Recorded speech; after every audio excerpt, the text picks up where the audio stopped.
Thank you for listening to this PodcastOne production. Now available on Apple Podcasts, PodcastOne, Spotify, and anywhere else you get your podcasts. The following program is a PodcastOne.com production. From Hollywood, California, by way of the Broken Skull Ranch, this is the Steve Austin Show. Give me a hell yeah. Hell yeah. Now, here's Steve Austin. Right now, I'm in the crib. It's about 2:45. Here in about an hour and a half, I'm going to head out and make my way to a deer stand. Weather out here is a little bit overcast, about 60 degrees. It's going to be a good day to be in a deer stand. Hey, folks, hope this podcast is catching you in a good place. It's been a good week for me. I started off this week going down to Tulsa, Oklahoma, flying on the WWE Jet, getting a chance to sit down one-on-one and talk to my old boss, Vince McMahon, the chairman and the CEO of WWE. And I got a chance to be on the WWE Network live, and it was a lot of fun. And for those of you that did not get a chance to see this because you do not have the WWE Network, you're going to get a chance to listen to this podcast this coming Tuesday on the Steve Austin Show, family friendly. This Tuesday on the Steve Austin Show, I talk with Vince McMahon, the chairman and CEO of WWE. And we had a good time going down memory lane, talking about a few issues, some topics at hand, and was able to get into some depth and detail with a few things, but with respect in regards to some of the legalities of a few issues, couldn't pry any further than we did, but nonetheless, it was a great conversation. It was very well received on my Twitter account, Steve Austin BSR. For you fans that listen out there through PodcastOne and iTunes, that show will be available this Tuesday. Hey, I got a house full of dogs. They're all sleeping right now. They're tired as hell. We've had family over here for the last seemingly about a week. I'm burned out. My liver needs a break. The house is cleaned up. We got everything back to normal. I'm getting back on my weight training project, cutting back on the beer. Ted Fowler and I are going to talk about that here very briefly. But my wife is standing by right now, and actually she's not really standing. She's sitting, and she didn't even know she's going to be part of the open of this illustrious podcast. Kristen, welcome to the Steve Austin Show. How goes it? Fabulous, Steve. How you doing? Did you have a good workout a while ago? I noticed you out there doing some lunges, and you was over there doing your weight workout. What'd you train today? I did chest and tries, but I always warm up with lunges and squats. Now, why do you warm up with lunges and squats? Because my legs are sore from my leg workout, and I thought I'd get some blood flowing in there. Okay, now, we've been out here for what? We're going on 2.5 weeks out here at Broken Skull Ranch out here in the middle of nowhere. Now, normally you go work out on the weights 3 times a week, and then you do, 5 nights of Zumba? Yeah. So, and then you do your kickboxing class. Mm-hmm. How bad are you jonesing off the Zumba stuff? I am jonesing. Okay, so what if I put you on an airplane tomorrow, you go hang out in Los Angeles for a couple of weeks and fly you back for Christmas? No, that's okay. So you're going to stay here with me and the dogs? Yeah. Okay. Hey, you've been going out in the deer stand lately, and you're not a hunter. And everybody thinks, hey, man, when you go out to the ranch or you go out somewhere, you got to have a gun, you got to shoot a deer. You're a vegetarian, you're not a hunter, but you enjoy being out in a deer stand. You seen any good deer lately? Well, what I can consider a good deer is different from what you consider a good deer. Well, you know, it was interesting. You and I sat in the same deer stand the other day. We were trying to see a big buck that I'd seen the night before, and I tried to take some pictures of the deer, but I had my camera on the wrong setting, so all the pictures turned out bad. Wait, can you go back for 1 second? Yeah. It was you, me, Moolah, and Hershey in a very small deer stand, and it was really hot. Man, this deer stand is 12 feet. This deer stand is 12 feet off the ground. So normally, you know, when I'm hunting by myself, I'll go up the stairs, I'll put in my gun and my backpack down, then I'll go down and get Hershey and carry an 80-pound dog up the stairs. So this time I carried, you know, Hershey up, Kristen went up, then I carried Moolah You carried up. me up, too. Yeah, no, I don't think I can carry your ass up. I might have to get on the gas. So anyway, we was crowded in there. And we was waiting for this big buck to show up, which I'd seen the night before. A hell of a damn deer. And my pictures turned out like shit, so you had brought your video camera. Yeah. And I still got to go get into town and get a damn video camera. That's what I'm mad about. I ain't got nothing to video with. But anyway, so we're waiting on this damn deer. And you're looking over here, and then when you turn your head from left to right, you really turn your head fast. I'd like for you to work on turning your head a little bit slower with the smooth type motion so that, you know, you don't see all that movement. And then you reach up with your left hand, and you have the ability to scratch like way there back between your collarbones. And then you use your right hand, you do the same scratch, and then you turn your head from side to side to crack your neck. it makes for a lot of damn movement in the stand. And so... Oh, so that's the reason why he didn't show up. No, I don't know if that's the reason why he didn't show up, but I was just trying to tell you. I said, can you not move so much? Because, man, when I'm in a deer stand, I'm just sitting there, chilled out like a motherfucker. I mean, I'm like a sniper. Barely see me move. And then you're over there, I mean, you might have been waving a white flag around. Don't come out, don't come out. I wasn't going to shoot the damn deer. I just want to take a picture of him. They never seem to bother with me. Em and I went out in the stand the other night. We watched YouTube videos and sang songs the whole time. There's plenty of deer around. Just remind me not to go behind you in a deer stand, because these days, I mean, it was just like every year. I mean, the deer come out and they look right in the deer stand to see if anybody's there. The deer are pretty goddamn smart. They don't bother with me, though. They don't bother with you because they know you're not packing a gun. Right, yeah. Yeah, so you've been kind of fortunate. And see, here's another thing. We pulled up to this particular deer stand, and I park about 150 yards away. And Kristen says, what are we doing? I said, what do you mean what we're doing? We're parking a goddamn buggy right here. She goes, oh, well, normally I just drive her up to the stand. So my wife drives the damn Polaris Ranger up to the deer stand, walks 5 feet, and gets in a damn deer stand. Yeah. I parked the fucking buggy in the brush so that the deer can't see it and look at it and assume, not only assume, but identify that there's an unknown object that's not supposed to be there right by the deer stand. Well, it's called stealth, STEALTH, Kristen. I think they're fine with me with the buggy right there. Okay. Anyway, hey, we've had family and friends here for the last damn week. Are you happy finally everybody's gone home so we can get back into a rhythm? And that being said, of course, we love seeing the family. Oh, yeah, we had a great time. But goddamn. It's a lot of cooking and cleaning. Yeah. So I'm kind of on strike right now from cooking too much. Well, what are we going for dinner? We're making a ham and cheese sandwich? Yeah. Okay. I got some peanut butter and jelly, too. Here's what you do when you got a wife that won't cook. All you got to do is drink about 6 IPAs. That's 1,000-calorie dinner. Oh, there you go. See?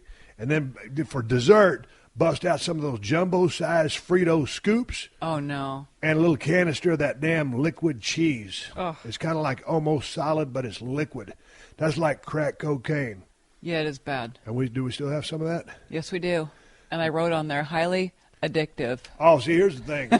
We had some of that damn cheese in the refrigerator. My wife tried to play a rib on everybody because we always talk about how highly addictive this stuff is. And so Kristen gets out a pen and she goes, and on the label of the cheese bottle, jar, whatever you call it, it says, danger, highly addictive. But I left the C out. She left the C out and the T. No, you left the T in. But anyway, she spelled highly additive. So then it went from her playing a joke on everybody that the stuff is highly addictive into the fact that she can't spell. And my wife is a great It wasn't speller. a misspelling. It wasn't. I just forgot the letter. That's all. Okay, but if you were trying to spell a word but spell another word, then you misspelled the word you were trying to spell. But really, that word It didn't work, Chris, and you ribbed yourself. No. Highly additive. There's a lot of additives in it, too. Oh, yeah, but that wasn't the point of the rib. The point of the rib was it's supposed to be highly addictive. Okay, additive, addictive, same thing. No, it's not. So anyway, you ribbed yourself, and everybody was laughing at you. It was pretty funny. Yeah, it was. Yeah. So you got a good sense of humor. Yeah. So you going to go sit in a stand tonight? I'm not sure yet because the last couple nights it's been so quiet. There are not too many deer coming out. Well, the reason is deer ain't coming out just because it's so green down here. We've got so fortunate over the last 2 seasons, really, to have as much rain as we've gotten out here at the Broken Skull Ranch because the whole of Texas is still in a drought. But to that point, it's still green. And we need a hard freeze to come in to turn all the vegetation and the foliage brown and kind of kill some of it off so that we can see the deer. Yeah. So that's the problems. But, hey, man, we're talking about a drought. Out there in Los Angeles, they got about 3 inches of rain. And they're getting more rain today, my mom said. I know. And California has been in a drought forever. Yeah. And 1 or 2 days of rain is not going to cure the problem. But, God damn, you talk about very, very helpful. We could use those 3 inches, 4 inches, 5 inches of rain. But then comes some of the problems because of all the forest fires and some of those homes. You get the mudslides, which go with the heavy rain. So it's like, we need the rain, but then when you get it, it puts so many people in jeopardy because of the goddamn mudslides. You don't know where the shit or wine you watch in California. And people are not very good drivers in the rain either. They're not good drivers in the rain, but I'm talking about the goddamn mudslides. Well, yeah. I'm still working on a 3 to 5 year exit strategy of Los Angeles, California. Are you still down with the program? I'll give it some thought. Give us a dog. You ain't get your ass out of damn California. We can maintain a small residence. We already got a small house. We'll maintain a small residence in California. I moved my ass back to Texas. Okay. I'm not that damn state tax and all the bullshit going on there. How much time do I spend out at meetings in Los Angeles? Quite a bit. You were supposed to say, well, you go to meetings, but you don't go to meetings every single day. Is there any reason for me to live permanently in Los Angeles right now? Because your wife likes it? Well, you like Los Angeles, and it does facilitate me being able to talk to many people on the podcast. Guys come by in person, or I go down to PodcastOne studios with Stacy over in Beverly Hills or in Culver City. It's handy for that. But other than that, man, I about got a gut full. All the damn idiot drivers. I mean, LA's a great city. I know. It is crowded, and this comes with its issues. But it is bug-free. It's bug-free. I'll build a big ass. I'll build a big ass porch on a little bitty house somewhere in Texas. How's that? Okay, screened in so the bugs can't come in. Screened in so the bugs can't come in. Anyway, hey folks, I got a damn good show coming up for you here in just a few minutes. We're riding down the roads here at the Broken Skull Ranch. Me and Ted Fowler 361 just kicking and shooting the shit for you guys. Again, listen to the Vince McMahon podcast on Tuesday, the family friendly show. On PodcastOne and iTunes. And with that being said, I got to break into a piece of business and talk about one of my sponsors. Kristen, I want to thank you for joining me here on the Steve Austin Show. You are very welcome. The Steve Austin Show. The Steve Austin Show. Hey, man, do you own or rent your home? Sure you do. And I bet it can be hard work. You know what's easy? Bundling policies with Geico. Geico makes it easy to bundle your homeowners or renters insurance along with your auto policy. It's a good thing, too, because you already have so much to do around your home. Go to geico.com, get a quote, and see how much you could save. It's Geico easy. Visit geico.com today. That's geico.com. All right, everybody, welcome to Steve Austin Show. Coming to you from 1996 Ford Bronco out here at the Broken Skull Ranch. Got Ted Fowler 361 riding shotgun. Hershey the Wonder Dog is laying in the back. She's taking a nap already. The show's so goddamn boring. Dog does. She doesn't decide to take a nap. And we're riding down a dirt road.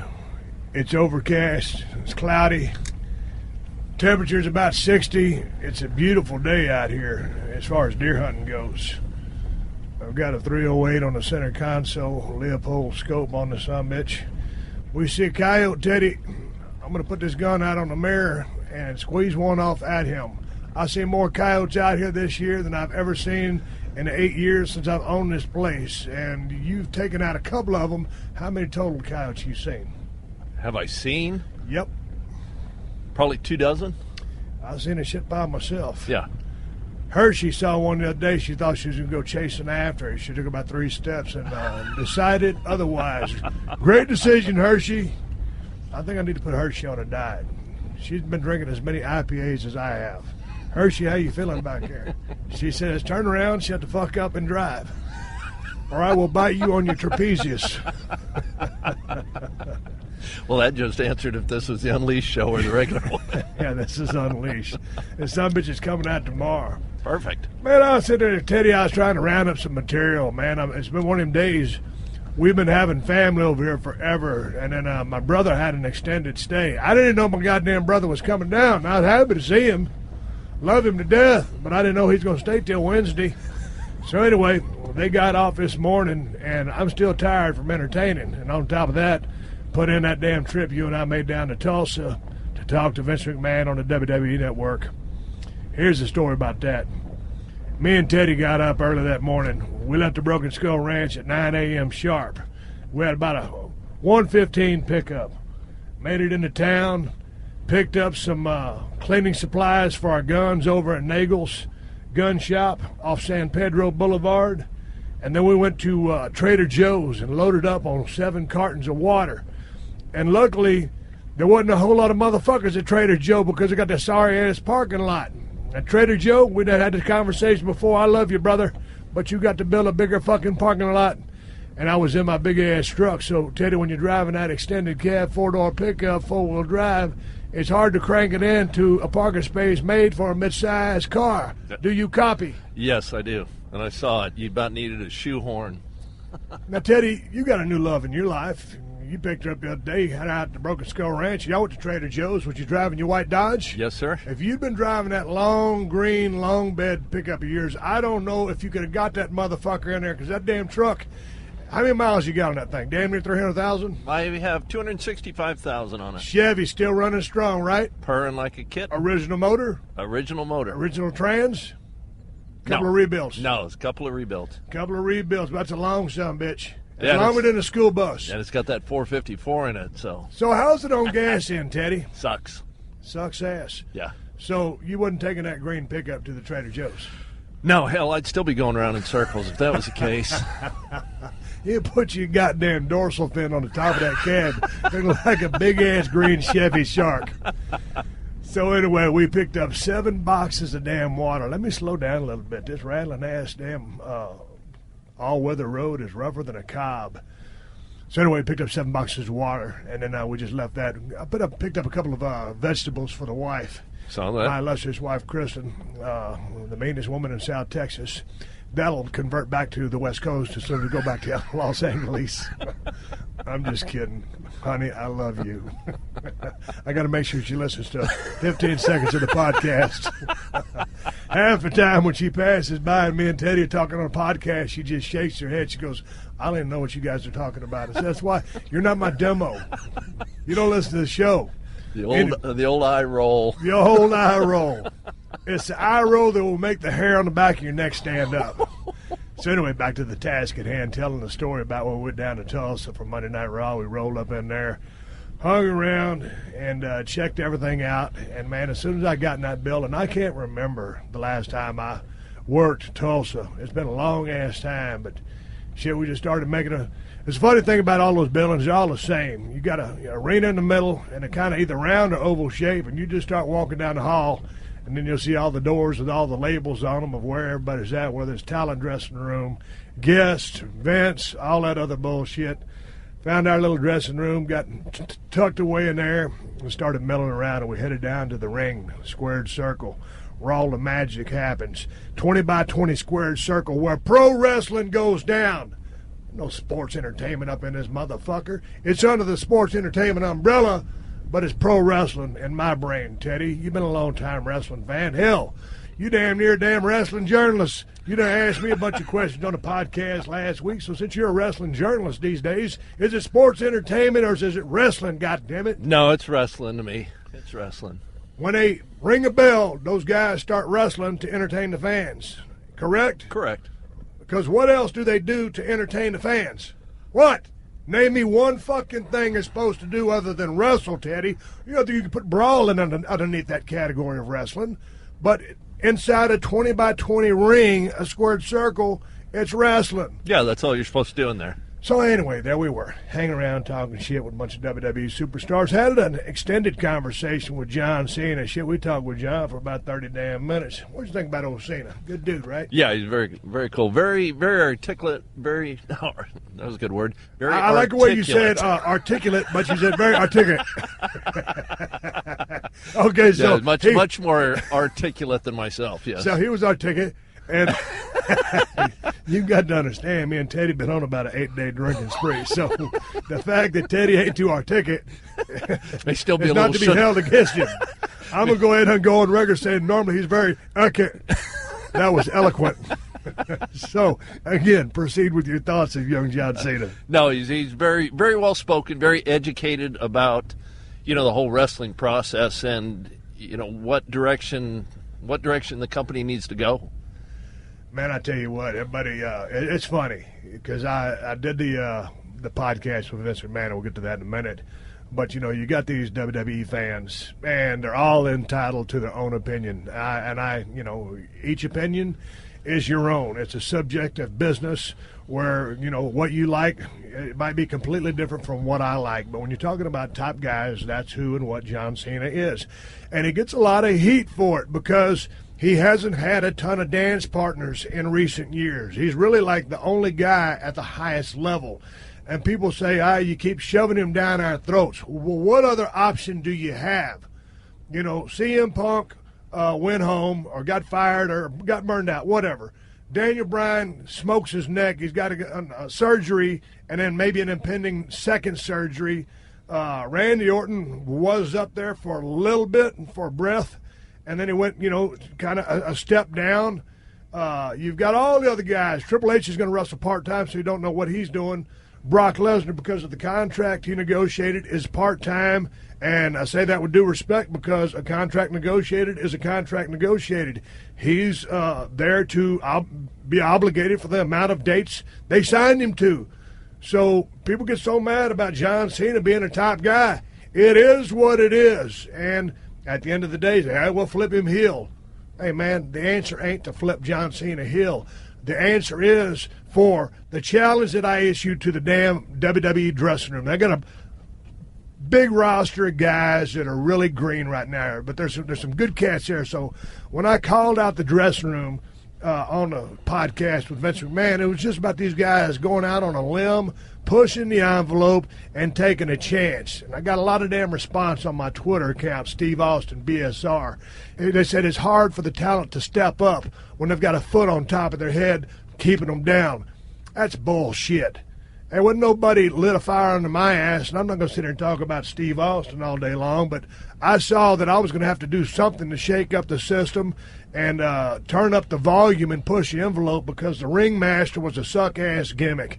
And then when I came up with the Stone Cold thing, nobody knew what it was, so I just started pushing the envelope and went out on a limb, flipping people off. And then Vince, finally opened up his eyes and said, hey, this motherfucker might be moving the needle for us, and started understanding the cause, the mission, and supplied a little bit of rocket fuel to the rocket that I was trying to get to take off. So, anyway, but Cena's 37 years old. Goddamn, as I look at that dude, I was on his Twitter account a while ago. He had pictures of, he loves the Olympic lifts. Yeah. You and me don't do fuck all for Olympic lifts. I don't dig the Olympic lifts. Not on my body. I got too many damn issues. My damn right arm don't straighten out. I don't know if I could do a clean and jerk or a clean and snatch. Now, I love me some clean snatch, but that's a whole different fucking ball game, okay? Bobcat! Yeah. But goddamn, when you look at him, he's still got a spark in his eyes. He's still in good shape, and he's still taking way too many bumps. John, if you listen to the show, don't take so many crazy bumps, you son of a bitch. I got respect for you, but you got a little bit more longevity, man. They got to build these other superstars up. You got Seth Rollins coming up the pike. You got Dean Ambrose coming up the pike. Bray's starting to make that way. And I really like, they've got work to go, but those guys are on the way. And it's going to be a long time before they catch up to John Cena. But I like what they've done with Luke Harper and Eric Rowan. I was watching Eric Rowan come down the other day in that pig mask, and he kind of had this little swagger in this movement he was doing with his arms. I said, hey, this is kind of different. Maybe this is the first time I've noticed that, but I haven't noticed it before. So he's kind of starting to get creative, that big Viking-looking son of a bitch. So he's kind of starting to break out a little bit. And, of course, when I talked on the podcast about Cesaro, Teddy Cesaro was one of the only guys that came in there and said hello. We saw a lot of them at the ring, but Cesaro specifically came down to come in the dressing room and just chill out for a little bit and say hello. I noticed that. I had a little conversation with the dude. Yep. I like that dude. And I think, he's missing one piece of the puzzle, but I think the guy's got superstar written on him. He's just got to uncover or find out what that one missing piece is. And I think the kid's going to be on his way to making money. Dude, I think if you went down to Florida and, like you were saying, got in the ring with him and showed him a few things, that would just be paramount on his mindset. I think so too. Yeah. And it's not like I was telling him a few things there in the locker room. I just can't just give you a few things and it's going to happen. I'm not saying I could make the 100% difference, but could I chip in a cunt here? Yeah, I could. It's going to be interesting to see, one of the names that was coming up before he had to take a step back was Roman Reigns when he had that badass hernia and they had to do surgery on him, so I kind of slowed him down. And Roman Reigns, as I challenge the locker room, I'm challenging you to be at home while you're healing up and watching not only the 3 hours of live Raw, but the SmackDown show, however long that sumbitch lasts. And then on the other note, all of the older wrestlers who were big-time stars, not just from the Attitude Era, which was a good era to learn from because you got a lot of Brett, got a lot of Shawn, but a lot of Bruiser Brody. You need to be watching some Mid-South Power Pro, a lot of stuff from Crockett's, all that mid-'80s action. And so working a body part, sticking to a body part, because that's the only hole I see in your game is working a specific hold, a body part, and, high spots in transition. You're a big dude, but you got to incorporate high spots and movement as a part of your repertoire, or you will stay right where you're at when you come back. And it's going to take a work rate and workmanship to move up the card. And seemingly from everything that I've gathered, obviously the company is behind you.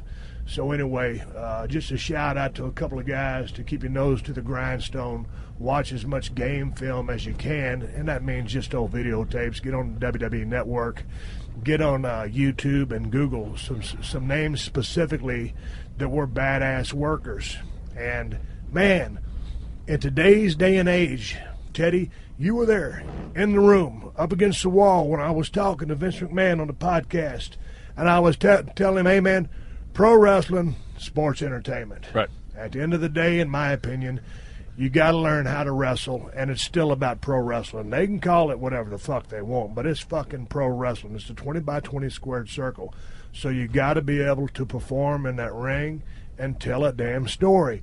And in a world of make-believe, make people believe in you. And when I say that, I say look no further than Bret the Hitman Hart. The solid, just badass body of work that dude turned in. If you ever wanted to make a product a little bit more wrestling oriented or serious by nature and execution, look no further than to model or put in a lot of time studying what Bret Hart did. And Bret Hart wasn't the greatest athlete in the world. These guys these days are so athletic, and of course I mean that not as a knock to Bret, because he's one of my favorite pro wrestlers of all time. If he's not, he's certainly in my top 2 best of all time. So, and Shawn Michaels, Ric Flair, and some of the bigger guys, like Bruiser Brody. But nonetheless, Teddy, when you rolled into the building, we touched down there at the airport, and well, let's go back to the San Antonio airport. We drove in. Yeah. Go back to my story. I digress about 20 minutes. But it's an hour podcast. Got to talk about something. I'm going to talk about the camouflage jacket that Ted's wearing. Well, fuck. So anyway, we was at the airport, and WWE sent the jet to come pick our ass up. Now, Teddy, I was expecting about a 11-passenger jet to show up, or 15-passenger, whatever the summits used to be back in the day, with black and WWE scratched on the tail. All of a sudden, I look off in the horizon, and it's a big-ass black and red jumbo jet with WWF scratched on the tail. And I said, holy mackerel. Who else is coming? Should have brought more beer. Yeah, man.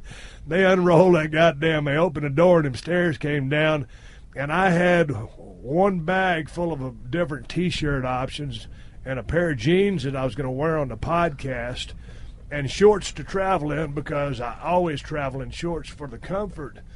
Basically, I look like a piece of white trash. You was dressed a cunt hair, and I'm talking blonde, better than me. Yeah.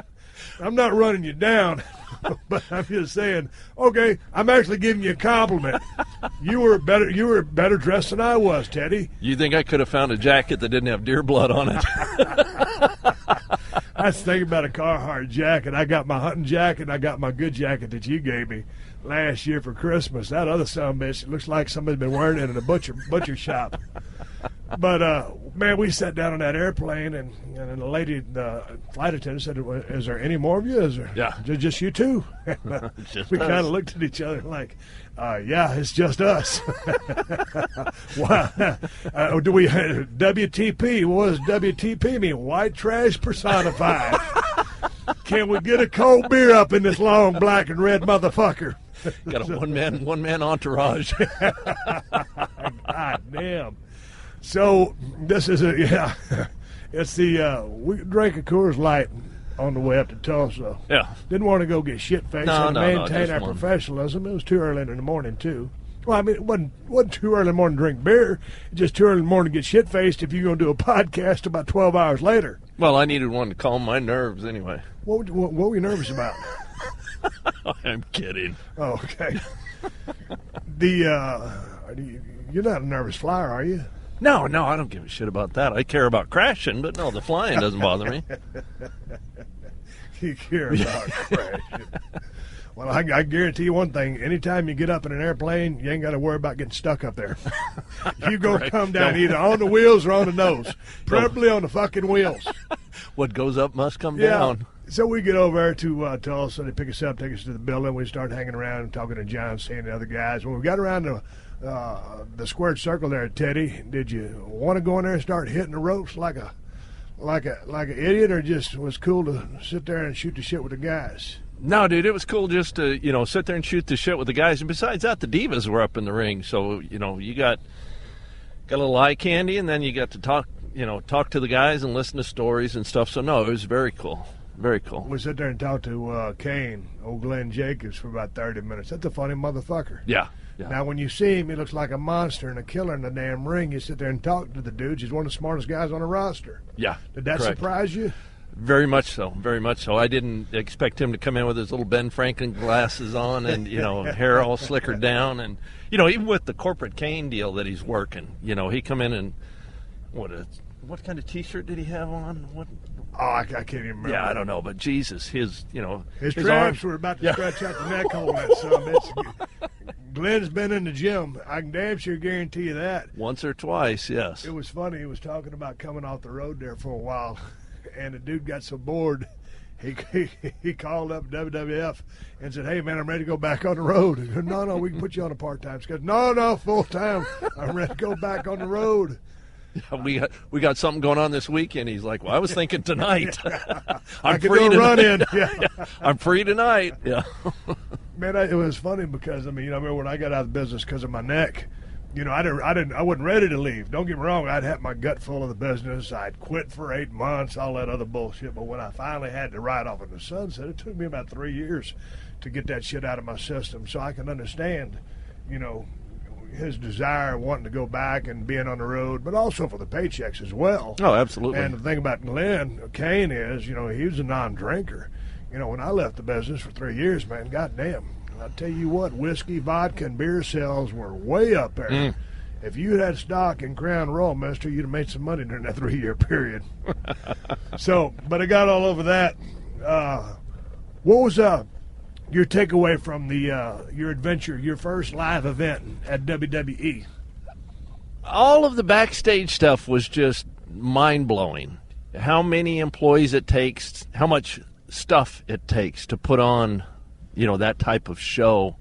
And as soon as it was done, once we left the podcast room, those guys are breaking down everything and just, loading up semi after semi after semi. It was quite a production. Loading up a damn, all the trunks, the damn, what do we call them, big boxes, and anvil cases, loading all them cords up, pulling all the wires, putting all that shit up, heading over to Oak City to do it again, to do SmackDown. Shit, Teddy, right before we went on the air on the podcast, we probably was in there for about 30 minutes. They was trying to get all the cameras set. There was 10 and 12 some bitches just in that room making that setup showtime. And I got to say thanks to WWE and old Jason, who does the lighting and does a lot of that work, and KD for a hell of a damn podcast setup. Got a little doe sitting right in front of us out here on the side of the road. We're not going to shoot her. We're just riding around. But if I see a coyote, I'm going to throw a piece of lead at his ass in the form of a .308 rifle. But anyway, big thanks to the setup for everybody that made the setup for the podcast. I thought it was badass, and it was high technology. And hell, man, it was just a shoot the shit conversation with Vince. And, man, they had footage going on in the back. I wanted to turn around and watch all the damn footage, but I was focused at the task at hand. I was just talking to the chairman and CEO of WWE. Funny thing is, Teddy, Vince had a long-ass day. He had flown in from Stanford. He got to the building. He's working through all the storylines that everybody's got going. And then I'm sure he's addressing a couple of superstars with some problems and bullshit like that and doing his thing. So by the time, and then he produced, well, first of all, he wrote the damn show before he came over to talk to us for 5 minutes. Then he does the show. He's producing it at gorilla position. And then by the time I got him, I thought the dude was going to be frazzled because picked a bad day to quit amphetamines. He'd had a long-ass day. Hey, man, hold on. I've heard that referenced a couple of times. What is a gorilla position? The gorilla position is where a guy named Gorilla Monsoon used to sit at the desk and time matches and give time codes to, like how much, giving the cues to the announce table. And this is before they were wearing earbuds and giving guys hand signals of when they needed to go home in a match. Okay. So Gorilla, and this was, I guess, maybe after he was a ringside announcer. But that's the gorilla position was named after Gorilla Monsoon, who used to send those cues to the referee or to the people up at the desk. Hey, it's time to go home. Got it. That's how you get the gorilla position. And what was I talking about? Oh, Vince's day.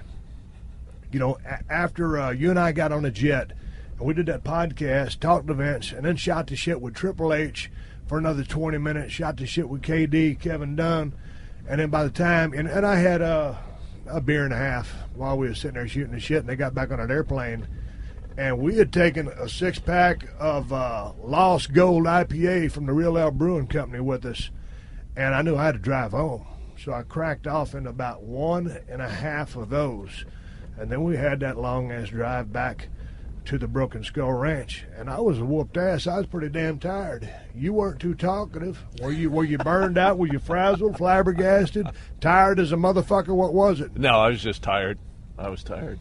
You wasn't scared about crashing? No, not once for driving. No, you're a pretty safe driver. Well, I know I'm a safe driver. Goddamn, I've been driving all over the world, but I'm just wondering, when we was on an airplane, both times you had your seatbelt buckled up, which you're supposed to, and I didn't. That was a safety hazard I was willing to endure on my behalf. But I noticed that you went ahead and blew up that flotation device both times and put it on your neck. Would you confirm that you're not afraid of flying? And there wasn't a whole lot of goddamn water we flew over anyway. You never know, man. I mean, I like to plan. Hate to be caught off guard. Boy, you talk about Murphy's Law up in this motherfucker. If we landed in the ocean somehow and I'd have drowned a global icon and a national treasure and you would have survived, you'd be hunting out here all by yourself. God damn, we'd be doing the Ted Fowler show. I thought you might have given that pilot up there a 20 and said, hey, man, take this bitch over the ocean. Land us on the left side. Yeah. And the flight attendant come back. Why did you open the emergency door? And where's Mr. Austin? I don't know what happened. He freaked out. He said he needed a breath of fresh air. I tried to grab him. I'm sorry. I dropped a cupcake back here. I told him go ahead and open the window. Oh, Teddy dropped a biscuit back here. I needed to get a breath of fresh air. Teddy, we have been driving around for about 25 minutes. Ain't seen one single animal other than one deer. That deer was a doe. It was a female deer. Would it be a good day for it? Overcast, a little drizzle. It is. Nice and cool. So, Teddy, you're 48 years old. Yes, sir. It's not too old for you to get in the business. Hell, Diamond Dallas Page got in the business when he was about 35 or 37 or 38, whatever the fuck it was. Are you interested in a career in the squared circle? I can train you. I'll be your manager. I really was until I saw you kick Cesaro. Man. I said, God damn, that looked real. Man, that damn Cesaro came to the damn dressing room, and I was just kind of showing him a couple of the damn things. I showed him a reverse mule kick. And I said, why ain't nobody ever doing this anymore? And Cesaro had shifted. I had positioned myself in front of him so that when I gave the reverse mule kick, it was going to go right between his legs, and I was going to basically hit him in the ass from behind because of the reverse mule kick. Right. Well, Cesaro had shifted over, and I kicked him about as hard as you can in the shin, and he didn't flinch. I hurt my heel. I was wearing a good high-quality pair of tennis shoes, and I hurt my heel on his shin. I said, God damn it, I'm sorry. I said, are you okay? He goes, yeah, I'm fine. He goes, I have hard shins. So Cesaro, not only is he strong as a motherfucker, he's tough too. But I was just, because he's working heel right now, and I was just thinking, when I watch today's product, Teddy, I don't ever see no fucking heels cheating. No. I mean, you see guys out there, impressive looking physique. What do you hate about him? You got to do something to make me hate you, and do something behind the referee's back, or break a few rules so I get a little heads up on your identity and where you're coming from as a competitor. If you can just beat somebody up because you're stronger and more athletic than them, well, that's almost baby-facish in nature. Is that a word? I just invented a word. But you know what I'm saying? I was just trying to show them a few methods of cheating. I mean, very, very basic stuff that, hell, if I didn't have a reverse mule kick and an eye gouge and an elbow to the head, I wouldn't have really any offense. Dude, Ric Flair made a hell of a career out of that type of stuff. Oh, fuck. Well, Ric Flair's my all-time favorite. Yeah. But, when I showed him, it was funny, when I showed him the reverse mule kick, he said, well, I don't think we can get away with that anymore. They won't allow that. No cheap shots. No cheap shots. God damn, if I hadn't had a cheap shot, I might as well just locked up with the guy, called a headlock, and just laid in a headlock for 15 fucking minutes and kicked him in the gut with a stunner. I wouldn't have had no offense. Half my offense was cheating. That's whether I worked babyface or heel or not. Right. I was kind of sitting in a real good spot. When you can work as a heel but be a babyface, that's a pretty good spot. Yeah. Yeah, when you're supposed to be the bad guy and everybody cheers you, well, that's something else. But you know what? It was quiet back there. It was real quiet. Man, back in the day, when we were around, especially with Road Dogg Jesse James, that guy's always telling stories and laughing his ass off. And that, of course, he's one of the funniest guys on the crew. And badass Billy Gunn and all the guys just congregated telling stories and shit. And there's a deer in the road. What's that?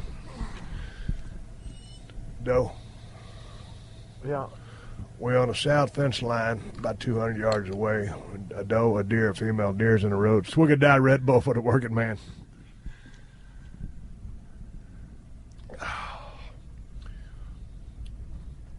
Teddy, I went from interviewing the most prolific professional wrestling promoter in the history of the business to riding around in a Bronco on a two-man clusterfuck plus a brown chocolate lab.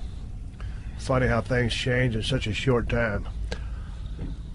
It may have been a step up. A little bit of an improvement.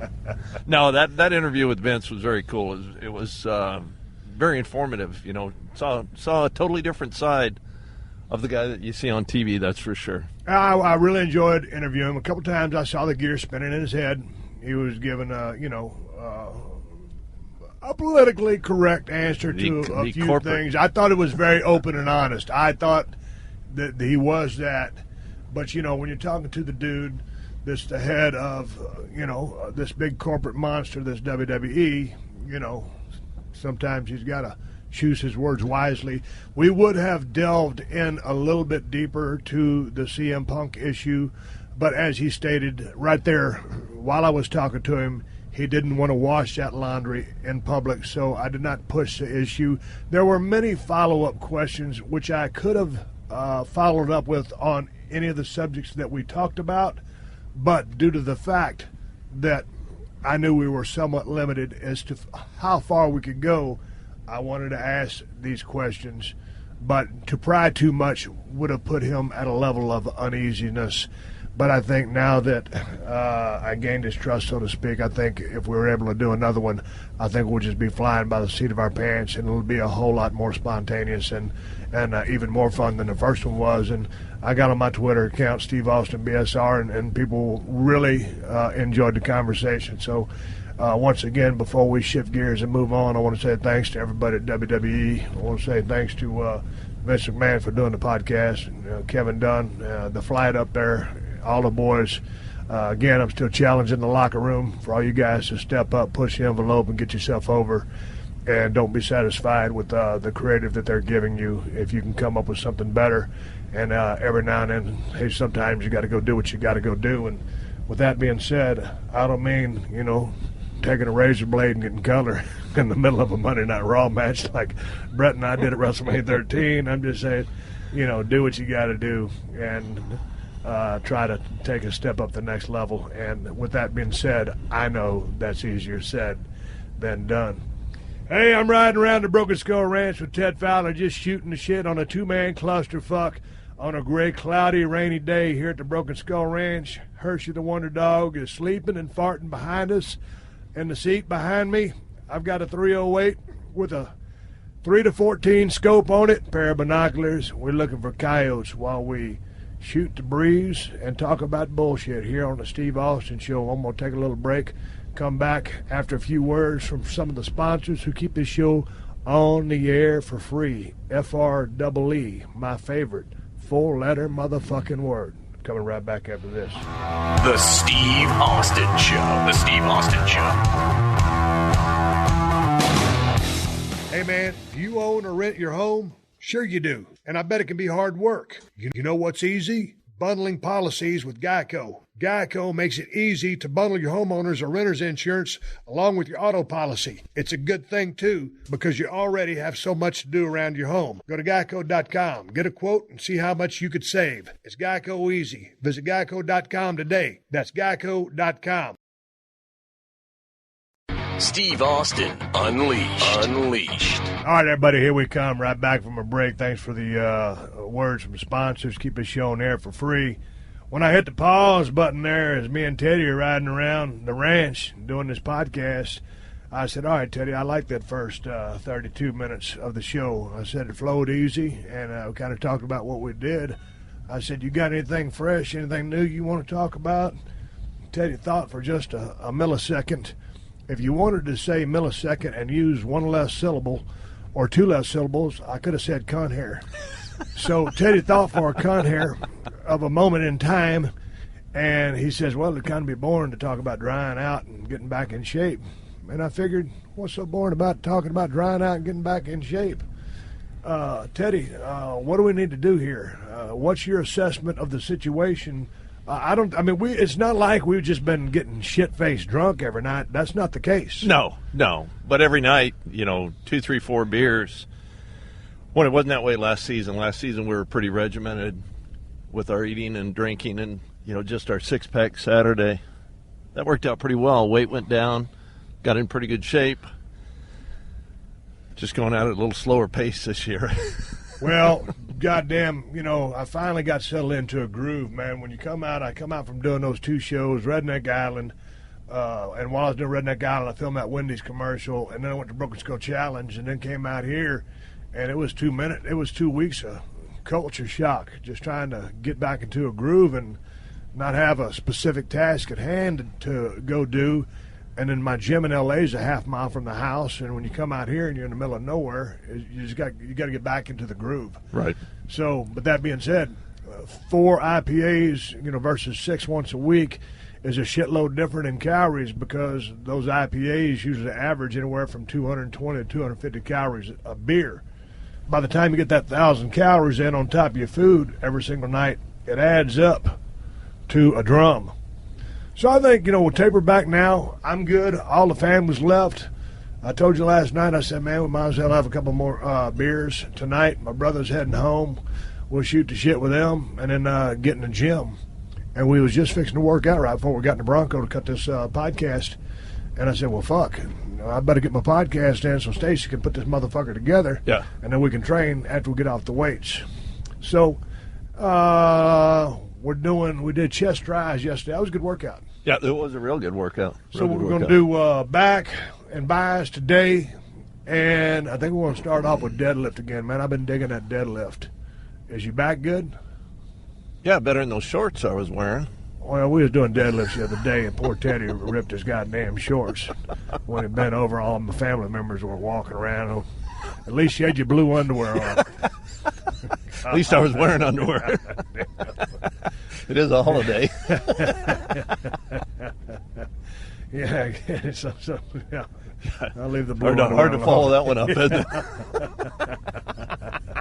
Actually, after the workout, they were blue and brown.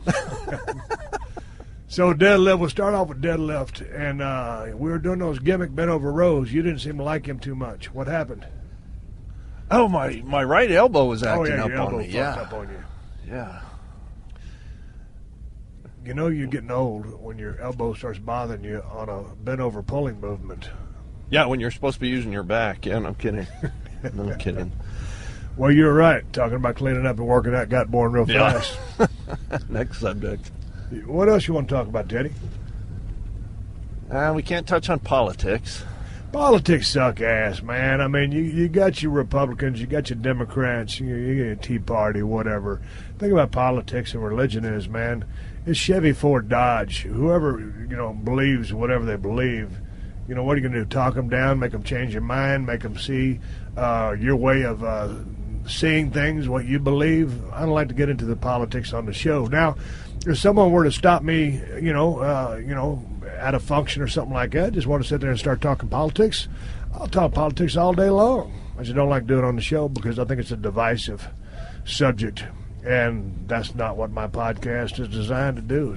The podcast is basically designed to entertain, and me spouting off my political beliefs or whatever the fuck I believe, that is what it is. It's a dead subject. We can talk about pussy. All right. Well, I'm married. You got a girlfriend, so that kind of opens that conversation and closes it in very rapid fashion. And now that you're, in a relationship, I mean, of course, I think you're the one that coined this phrase the other day as we were riding around, and we had 40 minutes of gold, but I'd pushed the pause button again like a fucking idiot, which I do all the time on this podcast. You were talking about outsourcing pussy, different streams of pussy. Not so much anymore. As my friend Lee Corso would say, not so fast, my friend. Yeah. It's not like you can outsource the poontang anymore because you in a relationship. No. So y'all are dating now, and it's correct. Monogamous. Correct, yeah. Now, of course, myself and my wife are in a monogamous relationship, so that's good to hear. I'm probably not going to talk about outsourcing pussy from my standpoint because I haven't been. I'm sure she'll be glad to hear that as well. Yeah. I'm going to play her 30 seconds of the podcast. Honey, here's 2 reasons why you should love me. If I end up with 2 knots on my head, it's because I got hit with a pot and a skillet. Teddy, we're riding by, or fixing to be riding by one of our deer stands here called Lone Star. You see anything worth the flying fuck out of this deer stand? Man, I haven't yet. I've done better, seen better deer up at Stone Cold. That one with the fork G2. Yep. I only sat here a couple of evenings, didn't see anything, and then the one morning I sat here, it was foggy. So I really didn't see anything then. So what are you doing when you're sitting in a deer stand and it's all fogged up? Or right now it's so green the deer ain't moving. You just sitting there playing on your goddamn iPhone, ain't you? Yeah, that and listening to music. What do you listen to while you hunting? I just, I don't know, whatever's on my iPhone. You know what I like is that U2 album, the new one that they automatically uploaded, downloaded. God damn it, that's how I got that on my iPhone? Yeah, it just came free. They automatically loaded that thing up. God damn, I'm glad you said something about that because, man, I was out there at the Broken Skull Challenge and I was listening to a couple of songs and I was like, man, those are pretty good songs. I didn't download this because I had Easton Corbin, George Strait. I had some Rage Against the Machine, some Black Label. That was kind of my go-to stuff. I just got that new phone and didn't have it, or my old phone I only had a certain amount of music on there, and a couple of tunes that were pretty catchy came on there, and I was like, well, what the fuck is this? And I said, it looked on my phone and said, U2. And I said, well, I don't remember downloading it. Did I get charged for it? No, it was free. Well, how the fuck he gonna make any money by putting so much out for free? Maybe that thing installed a virus or something on your phone. So God, yeah, I don't know. Shit. Well, I don't mind getting an album for free, but I don't know how they jacked it to my damn iTunes gimmick on my phone. It would have been nice to have been asked. Yeah. You know what I mean? Rather than just, because it was the same thing. I woke up and it was like, how did I get this on my phone? Not that I minded it because I'm a U2 fan. Right. Yeah, but that new album, I like a few of the songs, not all of them, but a few of them are pretty catchy. No, I dug a couple of them too. Now, a couple of them are a little bit repetitive. But, I mean, I was a U2 fan way back in the day when it was Sunday, Bloody Sunday, all that bullshit. Yeah. It's good stuff. But I kind of started thinking about those guys, man. Those guys have been on fire for a long time. They've had a good run. Correct. But, when I think about it, just kind of like regular mainstream rock and roll music, where... Oh, we got deer there. We got a couple of doe and a fawn out there. Yeah, big doe. Yeah, it's a big doe. What happened to just regular, across-the-board rock and roll? Doesn't happen. Well, what happened? I mean, why'd it fucking disappear? Just the same reason clothing styles change. Just different. What do you got going across the road up there? Javelinas. Hey, you let the air out of one of those. Man, it's just, like the automobile has changed, clothing styles have changed, music styles. Yeah, but the automobile still got 4 fucking tires and an air conditioner and a steering wheel. Well, it's still music. I mean, like for a while, like back in the... Man, I go back to some of those 80s, 90s hair bands, as everybody would call them. Then you had your grunge movement. But then there's like bands like, I know Boston had their run, and then they're done. And then Aerosmith had their run. I mean, they're still around, but I mean, they're done. Just regular rock and roll acts, Triumph, Dokken. Now I can't remember all the bands I used to love to listen to, but just that brand of rock and roll. It wasn't necessarily hard rock. Great White, just rock and roll. Ain't there no more. And for a long time, you had, here's a band that people either loved or hated, but was a good band, Nickelback. Yeah. I got a lot of their songs on my phone. I dig Nickelback. Yeah. Nickelback was the closing song on a Condemned back in 2007, man, when I finally got off that island from killing motherfuckers and got back to see my baby girl, my wife. I gave that little gimmick smile when I got out of that Jeep. Man, did you start crying when I did that? Yeah, I got a little choked up. Yes, sir. Yeah. No, it is a perfect song to end that movie. But Nickelback, for some reason, they got a lot of heat with a lot of people. But I think they're a damn good band, but they kind of fell off lately. They ain't cranking out the jams as much as they used to. You know what? I'm a big fan of bands that actually play instruments anymore. I'm not a fan of... the synthesized stuff, I don't think we want to bash those guys, but, it's just, an ass for every seat. I like to see those guys play instruments. I just think that kids nowadays have gotten away from learning how to play, the guitar, the drums, whatever, and they're playing Xbox instead. Well, the other day, my family was down, and my dad is 79 years old, and he taught himself how to play guitar when he was a kid and could sing, and he was like one of those guys, he was a lead guitarist, but he was one of the old-school chord guys. Then he taught my younger sister, Jennifer, who's the baby of the family, how to play guitar, and she can sing like a damn angel. And then her daughter, Emma, decided to learn how to play guitar, so Jenny taught her along with her grandfather, and she sings like a damn angel. So we had some badass family entertainment there live here at the Broken Skull Ranch for a couple of days. That was fun, wasn't it? Yeah, that was very fun. Everybody sings very well, except for you. God damn. Boy, down 100 yards over there. Can you pick that rock up out of the way for me? See if this 308 works.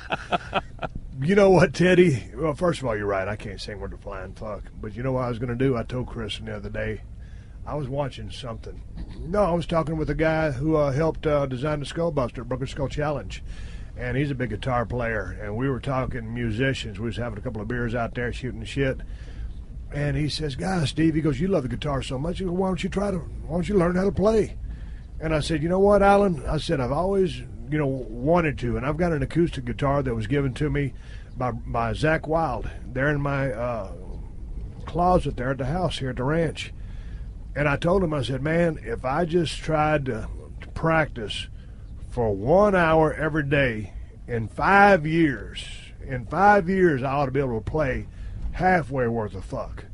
And if I actually applied myself and put in more time, then maybe I could amount to, I'm not going to be Stevie Ray Vaughan. I'm not saying that at all. But I'll be able to at least just kind of strum along to something, provide a little entertainment here at the Broken Skull Ranch." I would think after 5 years. Well, I mean, how hard can it be, Teddy? Hell, I tried it there for a little while. So what happened? Do you still have your guitar? No, that got that conveyed. Oh, gotcha. Yeah. Copy that. So, Dude, I love music. I actually think I can sing, but it sounds awful. You've heard it. Yeah, it's pretty bad. Yeah, it's brutal. Just listen to your whistle going across the parking lot. It's interesting. No, I thought, man, what a cool, if you could play the guitar, think of the pussy you could get. That was my approach. And I tried it, and I was horrible. I just don't have that musical ability. So, Teddy, that begs a follow-up question. If you can play guitar really, really good and sing really, really good, and that's going to get you pussy, obviously the pussy is going to be at a higher level scale than if you wasn't worth a fuck at the guitar or singing. Correct. Probably. One would think. Wouldn't that stand to reason? That would stand to reason.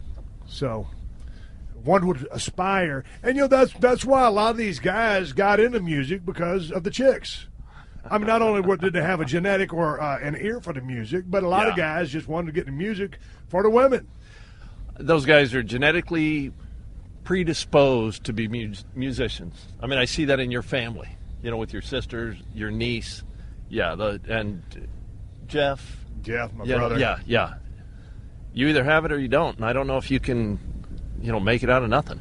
You can get into wrestling and get pussy, from what I've heard.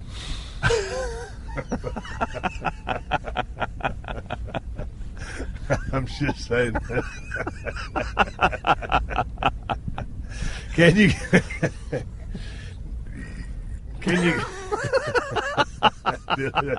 That's a word on the street, dude. That is the word. That's just what I heard. Teddy, you're a carpenter by trade. You ever get any pussy by putting in a good set of cabinets? That has yet to happen.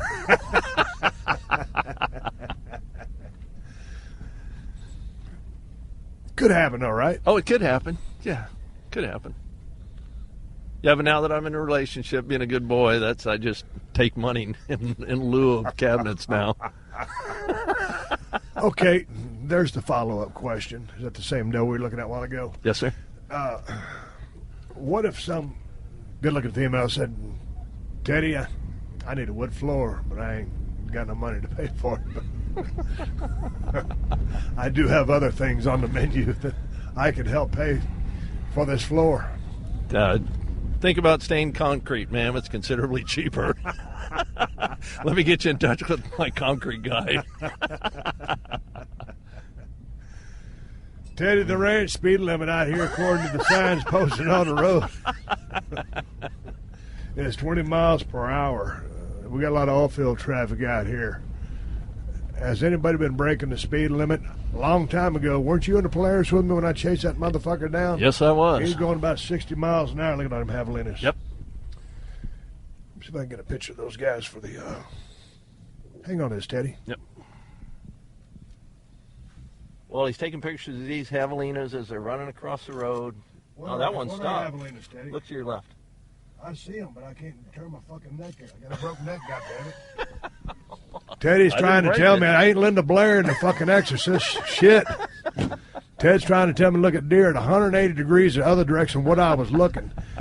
Teddy, tell the good folks down there in the Steve Austin show land what the fuck a javelina is. Javelina is a little rodent-like animal. It's more closely related to a rodent than an actual pig. It's not even a member of the swine family. It ain't? No. You just told me something I knew. You just told me something I didn't know. Yeah. Where'd you get that from? Don't Reading. tell me Uber facts. No, reading. Reading? Yeah. So you know what they call them? Yeah, Or what peccary. A collared peccary. A collared peccary, you're right. Yep. So people look up the javelina, Javelina, the collared peccary. I didn't know that they were most closely related to a rodent than a fucking pig. Correct. You ain't pulling my lariat, are you? No. I'm going to get back. I could right now, as I'm driving, get you to hold my microphone, pick up my iPhone 6, and Google it, but I'm taking you for your word. I'm telling you. I tried to get on some Uber facts a while ago and get us some shit to kind of shoot the breeze on, see if it was true or false a while ago, and there was so much dumb shit on there. I gave up. I had copy and pasted a few of them, my wife says, "What are you doing?" I said, "I'm trying to get some Uber facts for me and Ted to discuss." And she goes, "Don't do those Uber facts. Those are stupid." So, au contraire. I think it's pretty funny. Some of them are. Some of them are, but I mean, there was some lame. The first 20 that I'd come across were pretty damn lame. Now they got 8 million followers, so they got to be doing something right. People are starving for entertainment. Teddy, your experience on Twitter. Are you following Kim Kardashian? No. Why not? That's not my cup of tea. I think there's a javelina up in front. No, I follow Ronda Rousey, though. Well, I mean, Ronda Rousey, who wouldn't want to follow her? I mean, she's badass young lady kicking ass in UFC. I mean, she's the baddest chick walking the planet right now. I get fired up. She's got a fight coming up in a couple of months. I get so fired up watching her walk to the ring with that BMF walk. And to me, she almost. Now, first of all, when they say ready, set, fight, or whatever the fuck they say, when they ring that bell, so to speak, man, that chick is on. She got that game face going, but when she walks to the ring, she sends out that message. She's ready to. That whole crowd lights up because they know that chick is coming to whip some ass. That's correct. Yeah, and she imposes her will on her opponents. She does do that. Yeah, that is an imposing look that she gives. And she got that mean streak. That's what I like about her. Not only is she tough, and she has, world class, judo skills, and man, her hands have come around so much. I mean, now she's got the punching power. I mean, the knockout power, but she just got that mean streak. Correct. And she just, to me, right now, she just want to allow herself to be beaten. So it's going to be a feather in someone's cap if and when they can take her down.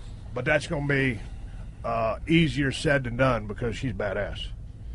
And, man, she's been all over the place, man. She got credit card commercials. She got telephone commercials. She's all over UFC. And this is back when we've got a couple of caracaras up there. There's some birds out here that eat these, a lot of these, some of the remains of the deer that we have out here. They're interesting birds.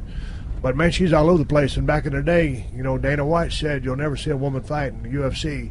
And now they just opened up that new division. I forget what the division's called, but it's the lighter women than what Ronda and the other ladies are fighting at, which I think is 135.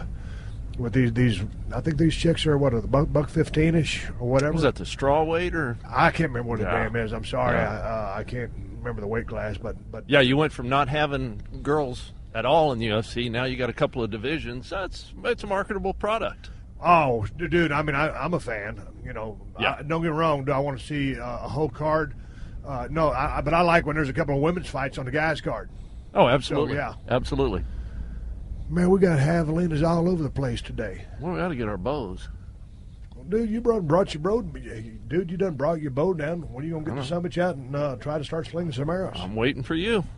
You ain't got to wait on me. As soon as you get done with your guitar lesson, let's go shoot some arrows. Oh, damn. Uppercut to the body shot. Body shot by now Chet I know. Fowler. Now you know my soft spot. I know what I'm getting you for Christmas now. It just came to me. What? Remember that, it was a VHS tape or something, that guy, not Esteban? Oh, yeah. Yeah, it could teach anybody to play in a matter of minutes. Esteban, VHS. Dude, you're a tough cat to buy for.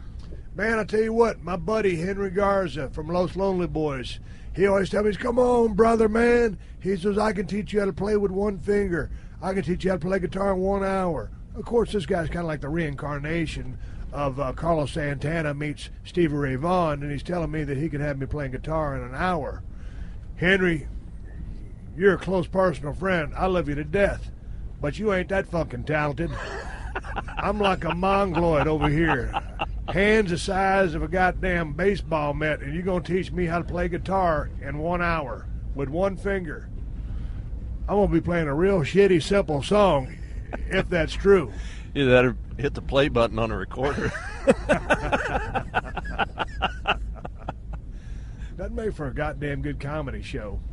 And you always wanted to sing, so look, like we already got a band right now. You're the lead vocalist. I'm the lead guitarist. We got to find a goddamn drummer.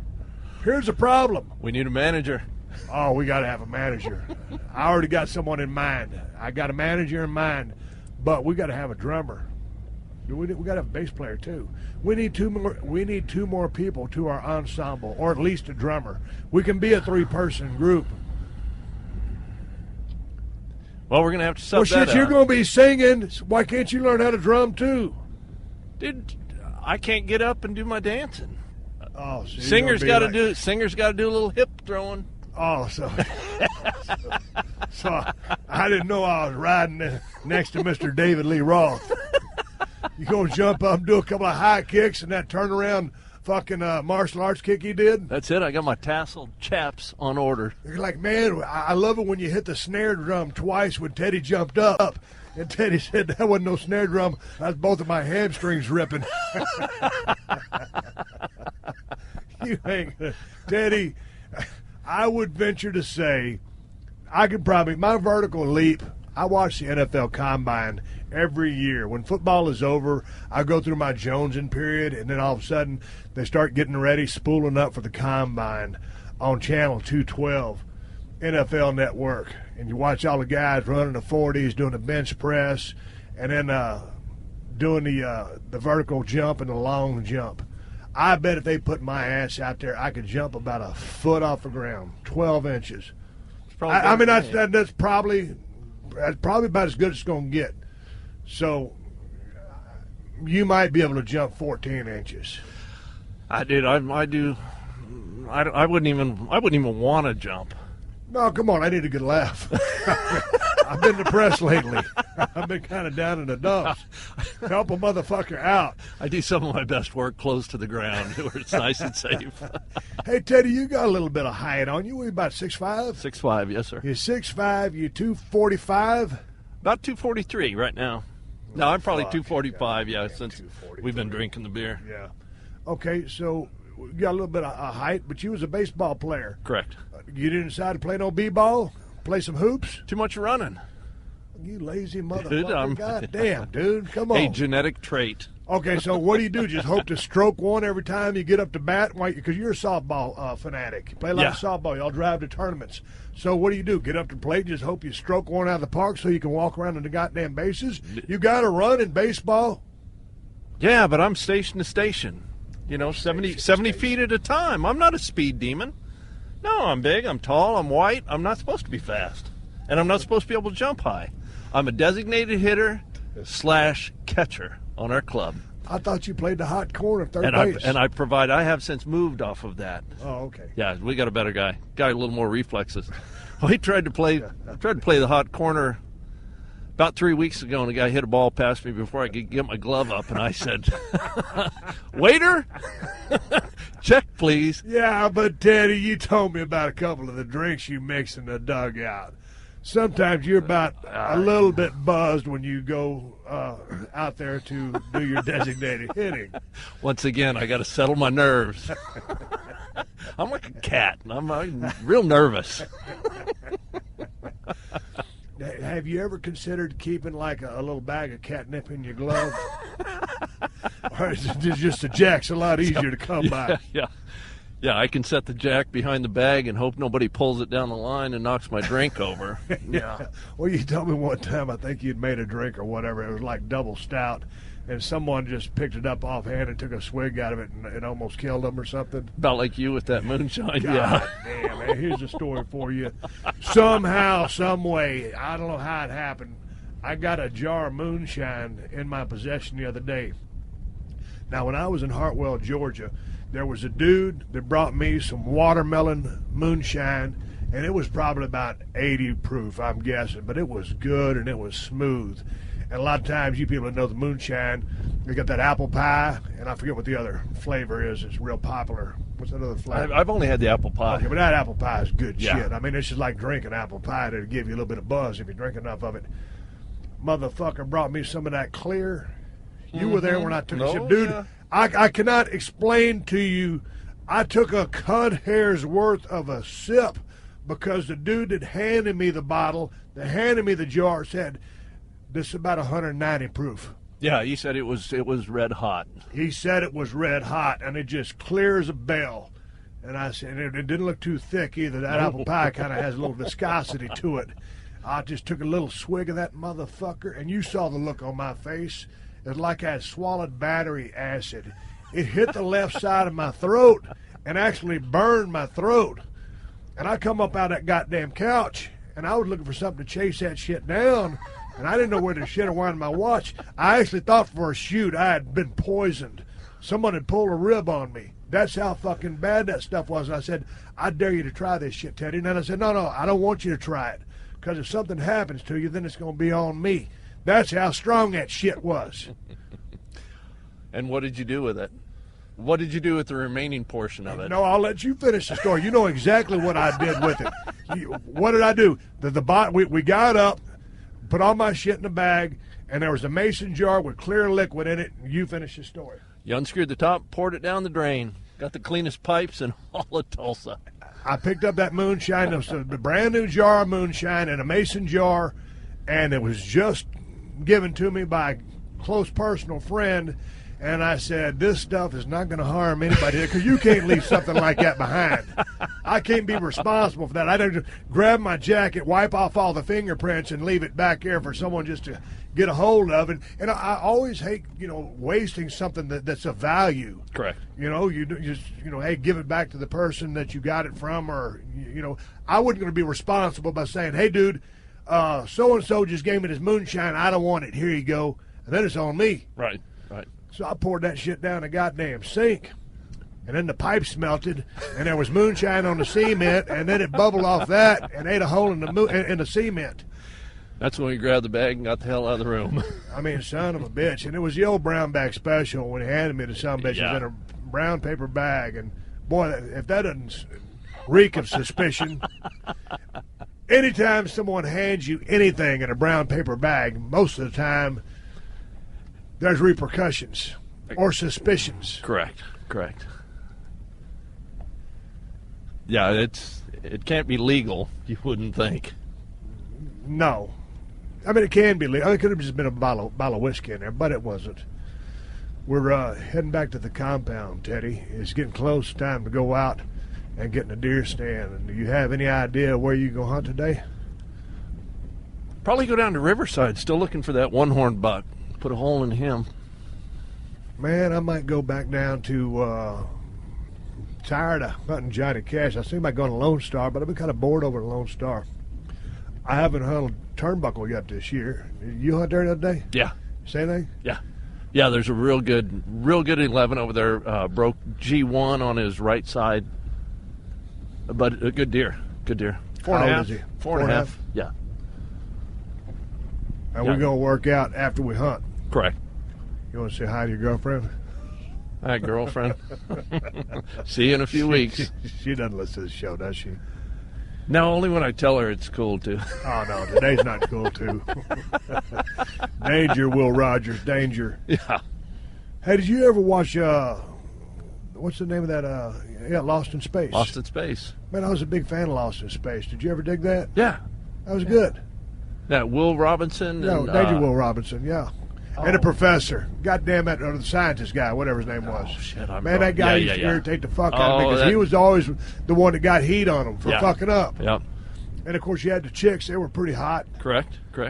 And the dudes. Well, that was a cow-calf thing, a mother-daughter, wasn't it? I don't know. Yeah. Were they really related? On the show. Oh, dude, I thought you were talking about for a shooting real live. No. Oh, okay. So was the mother dating one of the other scientists, the astronauts? Man, Dr. Smith was the scientist's name. Yeah, was that him? Yeah. No, I think he was solo. He was a cowardly heel. Yeah. He was always the one stirring shit up. Correct.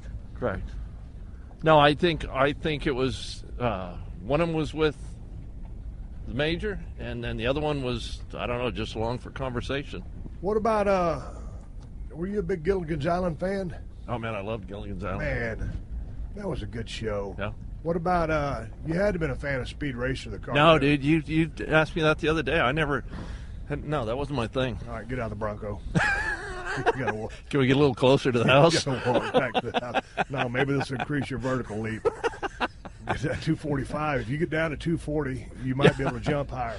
God damn, dude, you don't like Speed Racer? Go Speed Racer. Go Speed Racer. Go Speed Racer. Go. His brother, Racer X. You quit. No, I don't know. You just heard me sing Speed Racer. That's why I'm not going to be the lead singer. Yeah, I'm going to be the lead But you singer. heard what I sang. Can you sing Go Speed Racer? No, I don't know the words. Well, I'm going to get them to you on the next podcast. There'll be something to tune into, folks, because I'm going to play the guitar with one finger while he does it. I'll tell you, here's a good one, The Fall Guy. You had to have been a fan of The Fall Guy. Lee Majors. Lee Majors, you bet. That was some good shit. You bet. Yeah, they were showing reruns of Magnum P.I. today.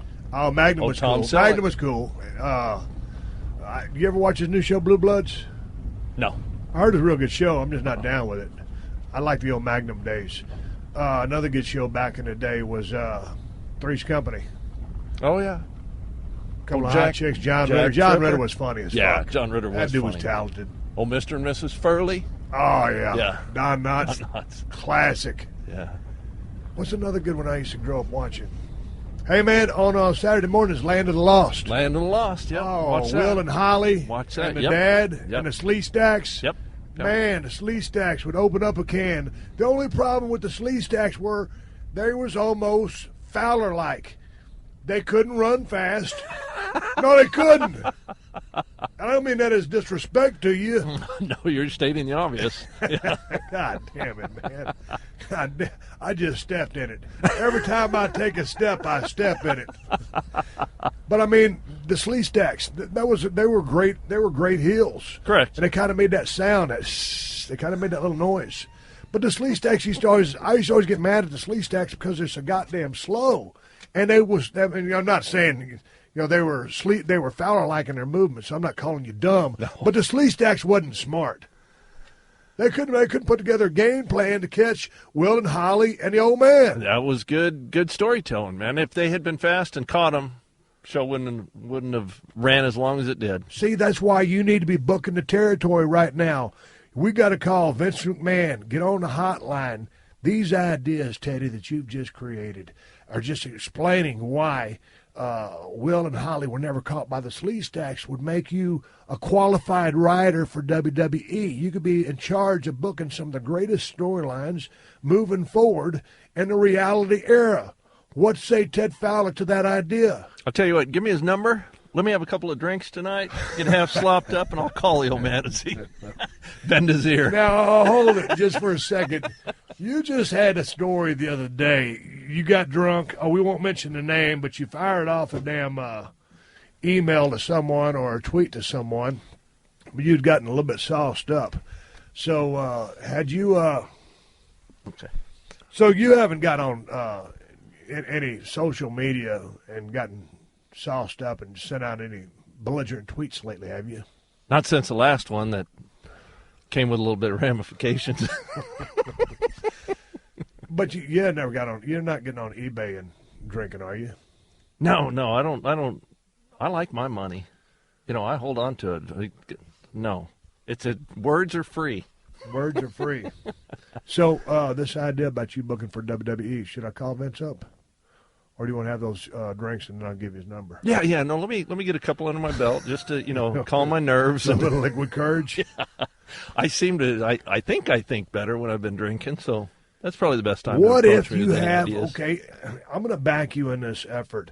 We'll start off. We'll have a couple of drinks of Jack Daniels, and I like Zero Coke myself, and take some Alpha Brain.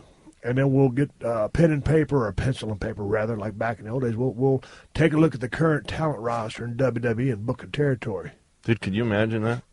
Yeah, I can. Shit we'd come up with? Yeah, that's Moolah, my prized silver lab, barking like a motherfucker in the house because she sees a strange vehicle in the driveway.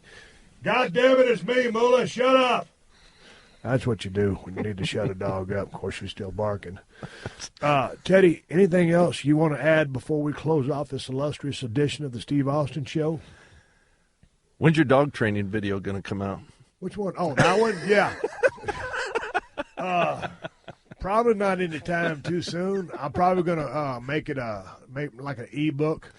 The old dog whisperer. the old dog whisperer. Hey, if that guy's a dog whisperer, why does he yell so much? Hey, you ever watch that show by Cesar Millan? Every once in a while. What do you think about that dude? I think he's very talented in working with animals. It's all right. Yeah, but you know what? Here's the thing. I dig Cesar Millan. And my wife watches this show all the time, and I watch some of it too. But this is TV. He ain't teaching them motherfucking dogs all them tricks, lickety-split like it happens on them episodes. You know how television works, Teddy. Editing. It might take, by the time you edit that motherfucker and go back and work with that dumbass dog who's chewing all the shit up or getting crazy every time another dog passes by when a chick's got him on the leash. And it's always the chick that weighs about 75 pounds has decided to get a 250-pound dog. And there's all kinds of headaches, hassles, and horse shit that goes on when she tries to take the goddamn dog for a walk, or the little bitty fucking dog that weighs 5 pounds, and the only person that can hold it and touch it is the lady. Yeah. Every time the kids or the father comes over to pet the little motherfucker, start snapping at them. So Caesar ain't curing these motherfuckers like Joel Osteen over just lickety-split. He ain't waving a magic wand over them. It's going to take a while, Teddy. You've been in the damn dog business for a long time. You just sent Tula off for what, 4 months of training? Almost 6. Almost 6 months of training? Why didn't you just send a sumbitch to Cesar Millan? He could train that goddamn dog in 2 days.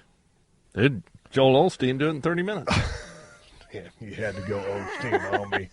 He would give him the Morse code with it blinking his eye. It would stand to reason, though, Teddy. He's got to work with these dogs more than the allotted time on the 30-minute episode of The Dog Whisperer. Absolutely, but that won't sell. Nobody wants to see that. Weeks on end. No. Why don't you just film it all and run it and fast forward? They could do that. I guess they could. Well, with that, that's the end of the story. Hey, I'm going to go in here and take a little cat nap and get ready to go out and... Hey, I'm going to go in here and take a little cat nap, get ready to go out and get in a deer stand. We're coming to you from the Broken Skull Ranch. We've got some good shit coming up here in the next few days. We got the season premiere today, December 4th, on Country Music Television. December 4th, Country Music Television, season premiere of Redneck Island. Filmed it out there in Lake Hartwell, Georgia. It's going to be lots of hijinks and a bunch of bullshit. And, of course, I will be there. When you're ready to buy a car, TrueCar is changing car buying forever. Yes, TrueCar helps car buyers get rid of the fear that they might overpay. Every day, TrueCar users receive negotiation-free guaranteed savings, and TrueCar users save an average of $3,221 off MSRP. When you're ready to buy a car, just follow these 3 easy steps. First, download the TrueCar mobile app or go to TrueCar.com to find out what others paid for the car you want. Then register to see upfront pricing information and lock in your savings. Third step is simple. Take a guaranteed savings certificate to the TrueCar certified dealer for a better, hassle-free car buying experience. Some features not available in all states. With TrueCar, you can save time, save money, and never overpay. To see how much you can save on the car you want, simply download the TrueCar mobile app or visit TrueCar.com today. All right, everybody, it's time for my match of the week, and I found it on the WWE Network for just $9.99 a month. And actually, this is not a match. It's one of the badass programs or videos or features, whatever you want to call them, that you can find on the network. And this one is about the one and only Bobby the Brain Heenan.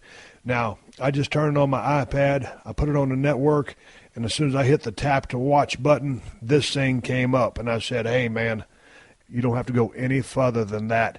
Bobby the Brain Heenan was one of the most charismatic, entertaining figures in the history of professional wrestling. I don't call it sports entertainment when I'm talking about myself.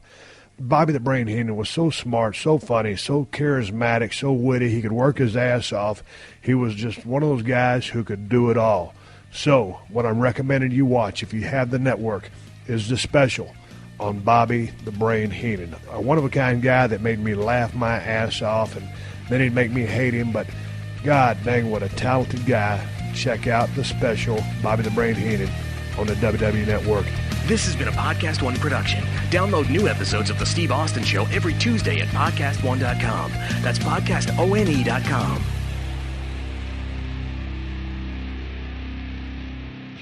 What's better than courtside seats? Free sports on Pluto TV. Hey, sports fans, get all your sports free on Pluto TV.